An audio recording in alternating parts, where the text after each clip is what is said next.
कहते हैं कि हमारी उम्र ही नहीं थी इश्क करने की, पर तुमको दिखा और हम जवा हो गए।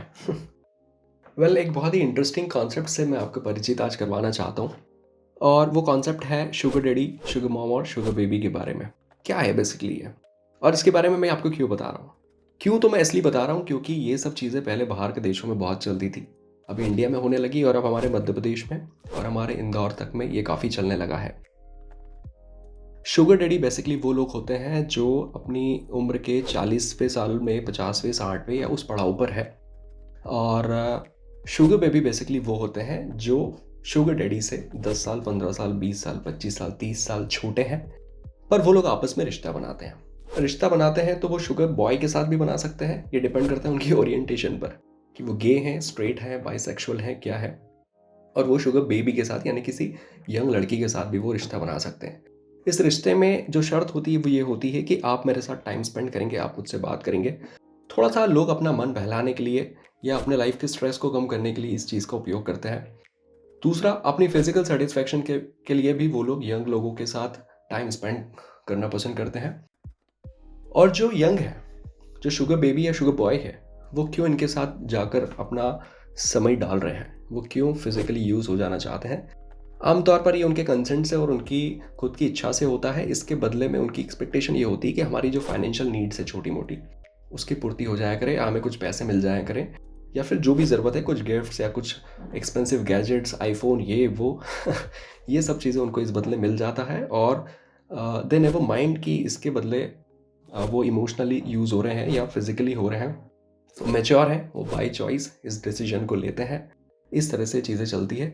शुगर मॉम्स भी होती है जो ज़्यादा उम्र की महिलाएं हैं, और वो शुगर बॉयज़ को प्रेफर करती है इन्हीं सब चीज़ों के लिए।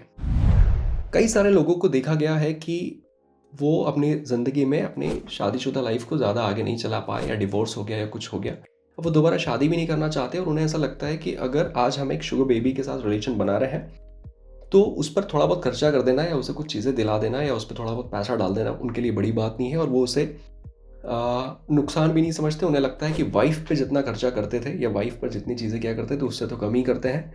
इनफैक्ट वाइफ हमारी ज़िंदगी को ज़्यादा कंट्रोल कर रही थी, ये लोग तो फिर भी हमारे कंट्रोल में रहते हैं। जो शुगर बॉय, शुगर बेबीज़ होते हैं, उन्हें भी एक अच्छा मोटा पैसा मिल जाता है या अच्छी हेल्प मिल जाती है तो वो रिलेशन बनाते रहते हैं। 3 तरह के शुगर डैडी बेसिकली होते हैं। पहले वो लोग जो सामने वाले की ज़रूरत के हिसाब से उन्हें कुछ-कुछ चीज़ें दे देते हैं। उनका मन बहलाने के लिए उन्हें जो चीज़ चाहिए, उसकी पूर्ति कर दिया करते हैं। दूसरा, कई सारे लोग अपने ऑफ़िस में ही किसी शुगर बेबी या शुगर बॉय के साथ रिलेशन बना लेते हैं, तो उसे प्रमोशन दे देना या उसे कुछ एक्स्ट्रा पैसा हर महीने देने के बदले इस तरह का रिश्ता बनाते हैं। और तीसरा, ऐसे शुगर डैडी जिन्हें पैसों की कोई कमी नहीं है, जो मुँह मांगी चीज़ें उन्हें दिलाते रहते हैं, ट्रैवल कराते हैं, घुमाते फिराते हैं और सारी चीज़ें करवाते हैं। आप देखिए कि बाहर के कंट्रीज़ में सब चीज़ें बहुत ज़्यादा होती है। आप कई सारे रील्स वगैरह बनाने वाले या इंस्टाग्राम के स्टार्स को देखेंगे। आप देखेंगे इतनी महँगी लाइफ़स्टाइल कहाँ से आती है? कई सारे लोग हैं, मैं किसी एक का नहीं कह रहा। कई सारे लोगों को ऐसे प्रपोज़ल मिलते हैं बाहर से कि क्या आप हमारे शुगर बॉय बनेंगे या शुगर बेबी बनेंगे? उसके बदले वो ना अच्छा खासा पैसा, अच्छी लाइफ़स्टाइल, ट्रैवल, अच्छे होटल्स में रुकना, अच्छी गाड़ियों में घूमना, ये सब चीज़ें अवेलेबल करा देते हैं। और वो जब फ्री होते हैं वो अपना टाइम, क्वालिटी टाइम उनके साथ स्पेंड करना पसंद करते हैं। इस तरह की चीज़ें बहुत चल रही है। अ, आमतौर पर ऐसे रिश्ते ज़्यादा लंबे चलते नहीं हैं, बट ये दोनों के कंसेंट से होता है। कुछ लोग कहते हैं कि ये तो प्रोस्टिट्यूशन जैसा ही हो गया। वहाँ पर भी लोग पैसे देते हैं और सामने वाले का एक सेक्स वर्कर जो होता है, जो फिज़िकली यूज़ हो जाना चाहता है पैसों के लिए, ये तो वैसी बात हो गई।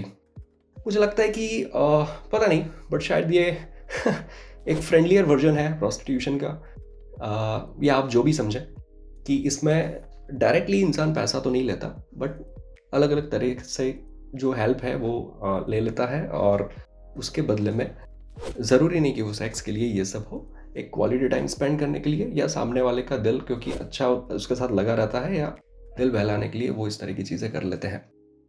ऐसे रिश्ते, कई बार ऐसा भी होता है कि शुगर बेबीज़ जो रहते हैं, 2 साल 3 साल किसी के साथ रहे, फिर बात बनी, नहीं बनी, वो रिश्ता ओवर हो गया, किसी एक का मन नहीं है, तो उन्होंने अपने शुगर डैडी को चेंज कर दिया। एक प्रोफ़ेशन की तरह लोग इसको करने लगे हैं। ये सब चीज़ें भी इंदौर में बहुत हो रही है।